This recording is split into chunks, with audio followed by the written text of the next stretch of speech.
Olá, é um grande prazer estar aqui com vocês hoje. Eu agradeço o convite da Sociedade de Pneumologia da Bahia para estar aqui com vocês falando sobre fibrose pulmonar progressiva. Eu sou Ricardo Figueiredo, sou médico pneumologista, professor de pneumologia da Universidade Estadual de Feira de Santana, no qual eu coordeno o Centro de Referência em Doenças Pulmonares Intersticiais. Esses são os meus conflitos de interesses específicos em relação a essa questão, mas eu asseguro a vocês que o que nós falaremos aqui hoje reflete realmente minhas aspirações e realmente o que eu penso sobre essa entidade. O paciente com doença pulmonar fibrosante, especialmente na sua fase progressiva, ele tem uma jornada extremamente complexa, né? Geralmente esses pacientes eles têm uma lentificação nesse diagnóstico, muitos desses pacientes já têm 1 ou 2 anos experienciando sintomas, mas ainda sem um diagnóstico efetivo. Uma vez que ele tenha o diagnóstico de uma doença pulmonar fibrosante, esse paciente ainda tem várias dúvidas, especialmente se ele apresenta sinais de progressão. E muitas vezes também pelo fato pelo risco de exacerbações frequentes nesses casos. Então, o paciente com doença pulmonar progressiva, ele experimenta uma redução da sua capacidade de exercício, muitas vezes piora da dispneia, da tosse, dor, da fadiga. E ele tem várias dúvidas em relação à sobrevida, em relação a essa doença, com relação à mortalidade e o que nós podemos fazer para ajudar a aumentar a sua expectativa de vida ou minimizar esses sintomas para poder resgatar esse convívio familiar e também para restabelecer em algum grau, reabilitar a qualidade de vida desses pacientes.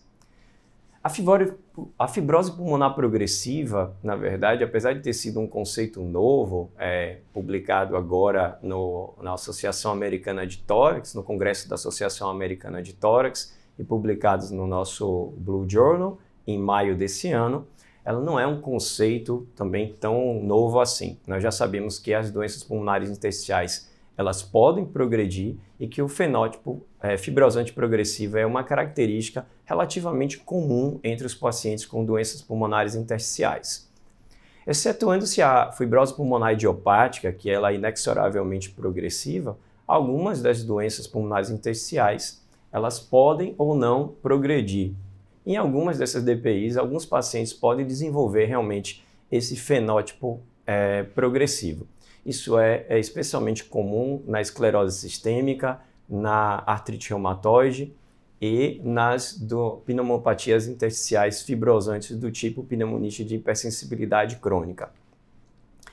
Nós sabemos que 18 a 32% dos pacientes com doenças pulmonares intersticiais, excetuando-se a fibrose pulmonar idiopática, desenvolve esse fenótipo progressivo que hoje nós chamamos de fibrose pulmonar progressiva. Então nós podemos ver, por exemplo, na artrite reumatoide, nós chegamos a 26% de progressão. A esclerose sistêmica, realmente, das conectopatias sistêmicas que desenvolvem DPI, ela tem a maior taxa de progressão, mas como eu já falei para vocês, nós temos que até 1/5 das pneumonites de hipersensibilidade crônica também podem progredir. Isso pode acontecer com qualquer outra doença pulmonar intersticial fibrosante, como sarcoidose, outras pneumopatias intersticiais não específicas e outras doenças do tecido conectivo.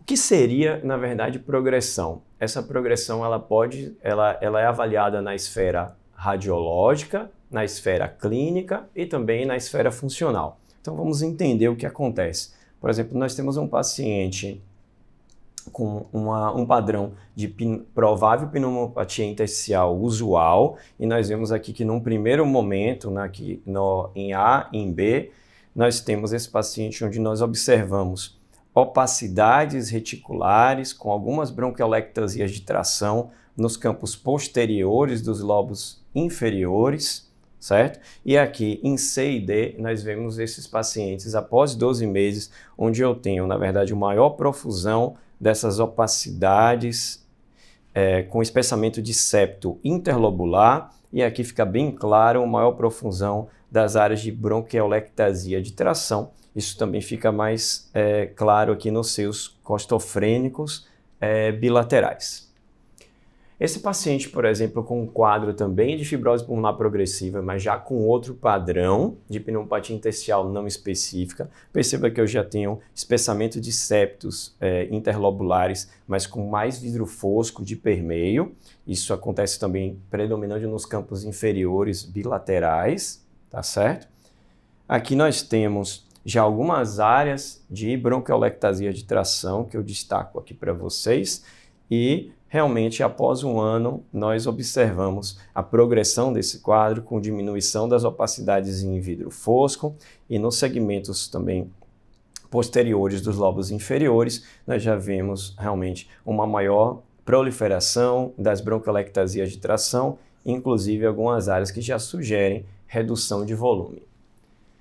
Como é que eu estabeleço o diagnóstico de fibrose pulmonar progressiva? Então, nós precisamos que esses pacientes com doença pulmonar intersticial, não fibrose pulmonar idiopática, eles podem ter etiologia esclarecida ou não esclarecida, mas eles precisam estar sob tratamento adequado e específico nos últimos 12 meses.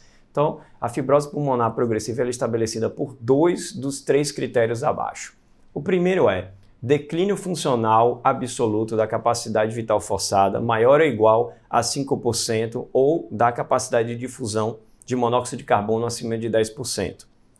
Progressão dos sintomas ou evidências também de progressão radiológica na tomografia de tórax de alta resolução, seja por aumento da extensão ou gravidades das bronquiolectasias de tração, vidro fosco com bronquiectasias de tração, novas opacidades reticulares finas, denotando espessamento de septos interlobulares, sinais de faveolamento ou, como nós vimos anteriormente no último caso, redução volumétrica.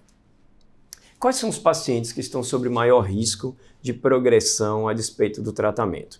Nós já temos alguns fatores de risco bem estabelecidos, eu chamo a atenção para esses publicados no Lancet Respiratory Medicine em 2020, mas nós temos os fatores de risco que eles são comuns a todas as outras doenças pulmonares intersticiais e nós temos algumas condições específicas que nós falaremos.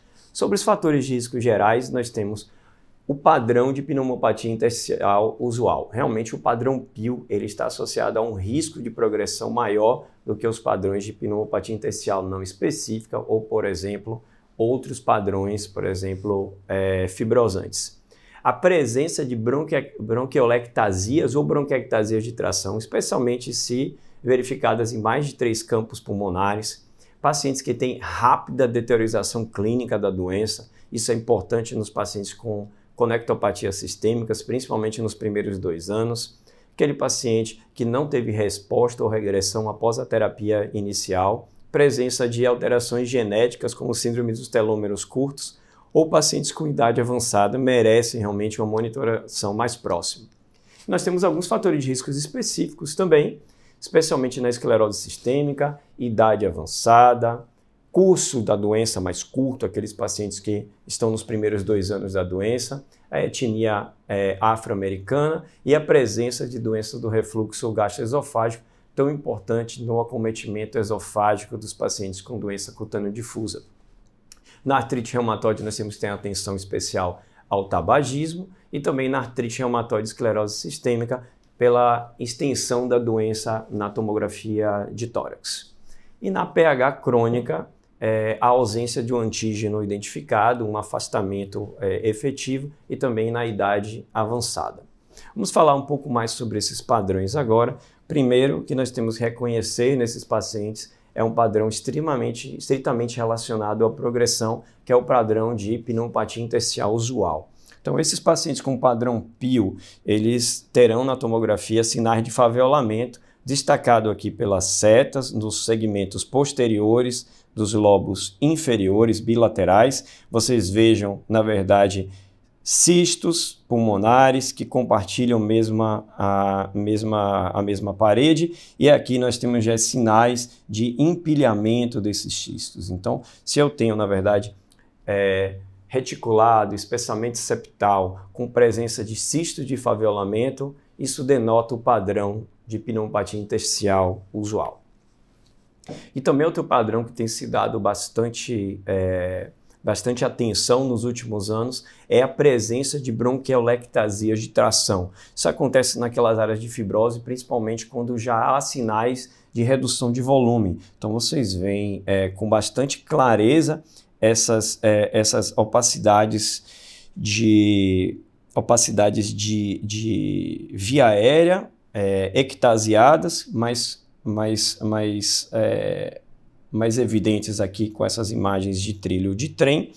E essas imagens, elas realmente, quando aparecem em mais de 3 campos respiratórios, 3 lobos pulmonares, elas estão estritamente relacionadas à progressão.